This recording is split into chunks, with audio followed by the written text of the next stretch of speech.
Today marks 1 year since the Hamas terrorist attacks against Israel. In Jerusalem, a siren rang out at 6:29 a.m. to mark the hour when Hamas-led militants launched rockets into Israel at the start of the October 7th attack last year. Joining us right now is Admiral James Stavridis. He is retired U.S. Navy admiral and a former NATO Supreme Allied Commander. He's now Carlyle Group Global Affairs Vice Chair and an NBC News Chief International Analyst. His new book is called The Restless Wave. It is out tomorrow.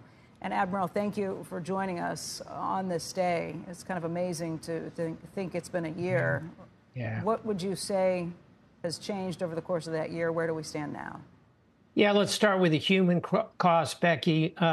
1,200 Israelis killed, 40,000 Palestinians.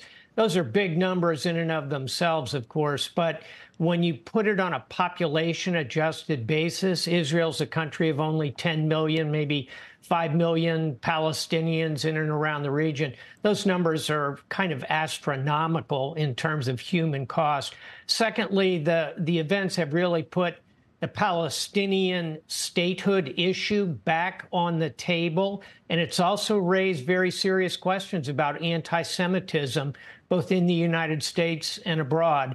And then third and finally, and I think of interest particularly to investors, the chances for a wider war in the region, that being defined as full-on combat between Israel and Iran, is now hovering somewhere around 1 in 4, uncomfortably high, Becky. Yeah, we are waiting for a response to what happened last week when Iran launched 200 missiles into Israel, ballistic missiles. This is a step up from anything that had been done in the recent memory.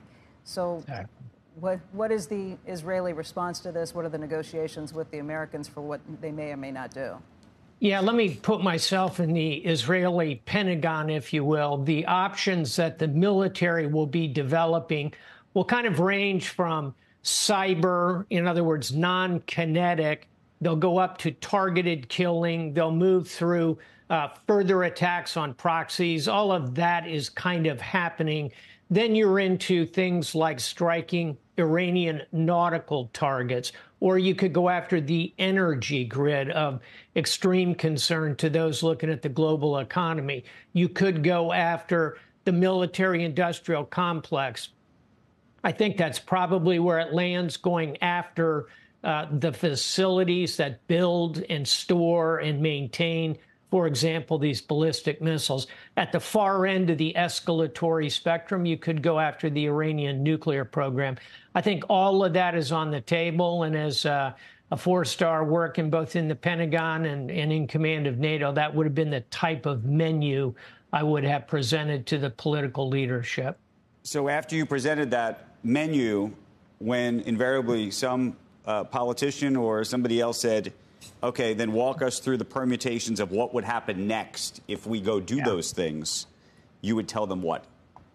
I would say the lower you are on the spectrum, and I just gave it to you in ascending order of violence, the lower you are, the better the chances that we avoid that 1 in 4 chance that this goes high order. Therefore, going after the nuclear weapons sites or going after the energy grid, that invites a much larger response. If you go after the military-industrial complex, for example, you might be able to see this thing de-escalate a little bit. But two things. One is that there are some who say, look, this is a once-in-a-generation opportunity to go after certain parts of their apparatus, including their nuclear facilities, perhaps, at a time when they are in disarray, and that this opportunity may not exist again.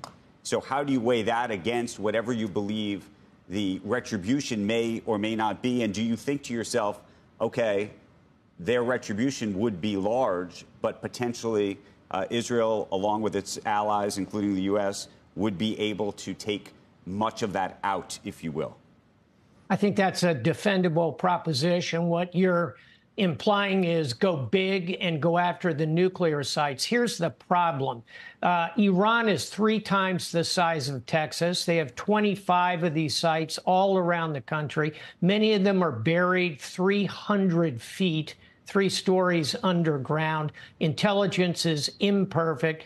it's the most highly defended sector. So if you choose to go after those sites, it is a defendable proposition. You must be prepared for perhaps not being as smashingly successful as you've been over the last couple of months, and you must be prepared for a pretty significant response. And I'll close with that.